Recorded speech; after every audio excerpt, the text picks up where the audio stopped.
पैसे का दर्द। सोनू अभी भी 1 रुपए का सिक्का लिए हलवाई की दुकान पर खड़ा था।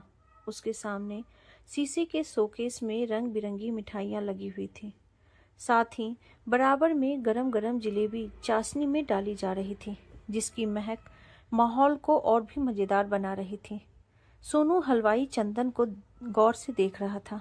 तभी चंदन फिर से बोला, अबे तुझे समझ नहीं आया कि 1 रुपए में कुछ नहीं आता? जा कम से कम 10 रुपए लेकर आ। सोनू यह सुनकर थोड़ा उदास हो गया। फिर बोला, भैया कोई काम बता दो, मैं कर दूंगा, साफ सफाई का, बर्तन मांजने का, लेकिन कुछ खाने को दे दो, बहुत भूख लगी है। चंदन ने एक नज़र सोनू को ऊपर से नीचे तक देखा। अबे तू क्या काम करेगा? बीतता सा तो है, किसी ने देख लिया तो दुकान बंद हो जाएगी। चल भाग यहाँ से। चंदन अपने नौकरों को डांटकर जल्दी जल्दी काम करने के लिए कह रहा था। पूरे जिले में चंदन हलवाई के समोसे और जलेबी मशहूर थी। सुबह दुकान खुलते ही ग्राहकों का तांता लग जाता है। सोनू वहां से जरा दूर हटकर एक बिजली के खंभे के साथ खड़ा हो गया। सोनू एक फटी सी निक्कर, एक टी शर्ट पहले अभी भी ललचाई नजरों से उधर ही देख रहा था। सोनू ने एक बार फिर से अपनी मुट्ठी में बंद सिक्के को देखा। फिर वह सोचने लगा कि शायद आज भूखे ही रहना पड़ेगा, लेकिन किस्मत को कुछ और ही मंजूर था। चंदन का नौकर समोसों से भरी परात लेकर दुकान में घुस रहा था। तभी 2 समोसे नीचे गिर गए।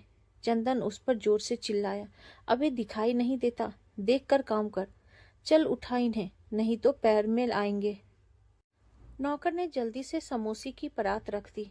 जहां बेचने वाले के चारों ओर लोग झुंड लगाकर खड़े थे और समोसों का इंतजार कर रहे थे। उसने जल्दी से दोनों समोसे उठाए। शायद दुकान पर कोई नहीं होता तो चंदन कह देता कि इन्हें वापस परात में डाल दे, लेकिन ग्राहकों के सामने ऐसा नहीं कर सकता था। इसीलिए उसने कहा, एक काम कर, वो सामने लड़का खड़ा है, उसे दे दे।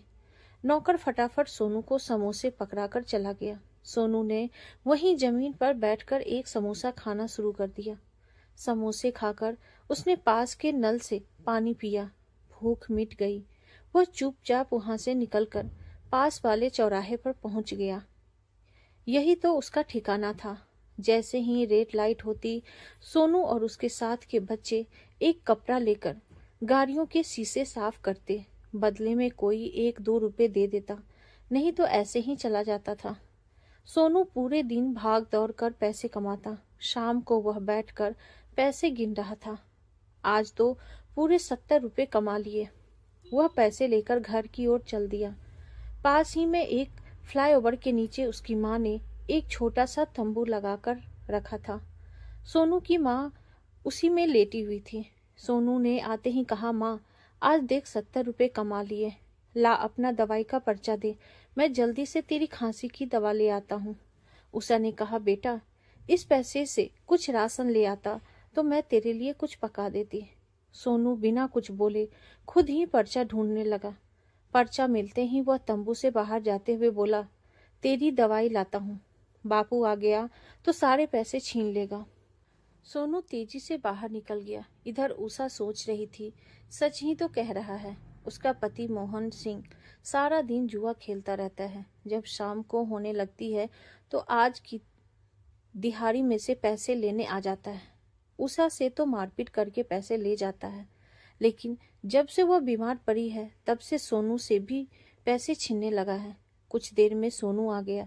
माँ को दवा पिला ही रहा था कि मोहन सिंह सामने आ गया। क्यों बे, ये दवा कहाँ से लाया? सोनू बोला, बापू ये तो सरकारी दवाखाने से लाया हूँ, ये लो 20 रुपए, आज बस इतने बन पाए हैं। मोहन सिंह ने गुस्से से पैसे छीन लिए। फिर सोनू से कहा, झूठ बोला तो तुझे उल्टा लटका दूंगा, कल से कम 50 रुपए मुझे चाहिए।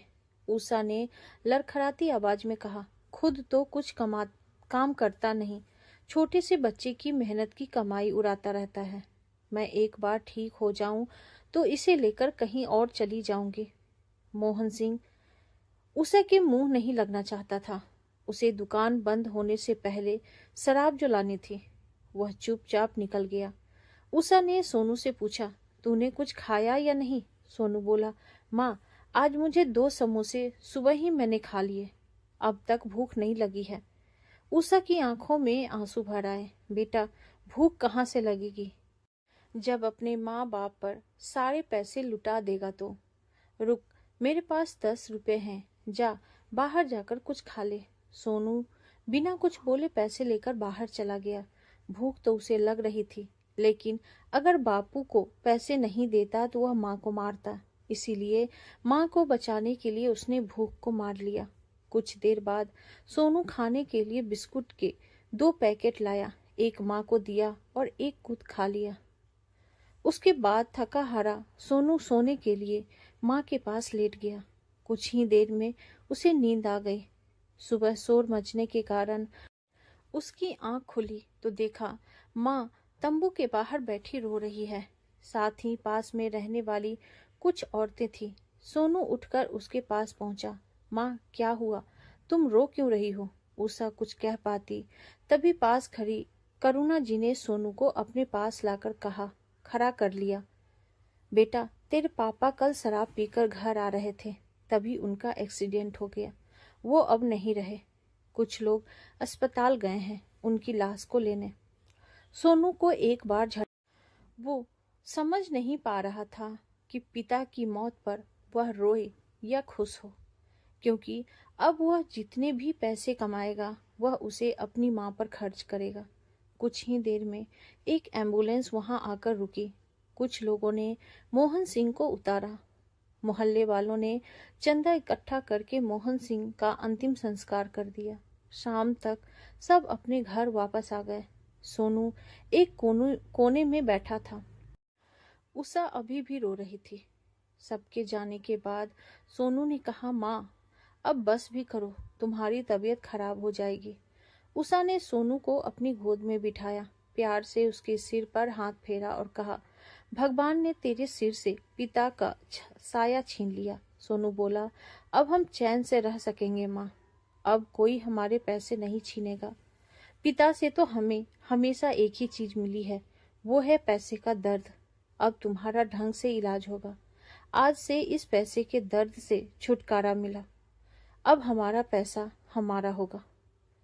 उषा सोच रही थी, मेरा बच्चा बिना बचपन देखे ही बड़ा हो गया। वैसे कह तो सही रहा था, उस आदमी ने दर्द के अलावा हमें दिया ही क्या है। इधर सोनू कल से कमाए जाने वाले पैसों को जोड़ने की सोच रहा था। उसने निश्चय किया कि कल शाम को आते हुए एक गुल्लक जरूर लाएगा। जितने पैसे उसका बाप छीन लेता था उन्हें वह उस गुल्लक में डालेगा। Thank you.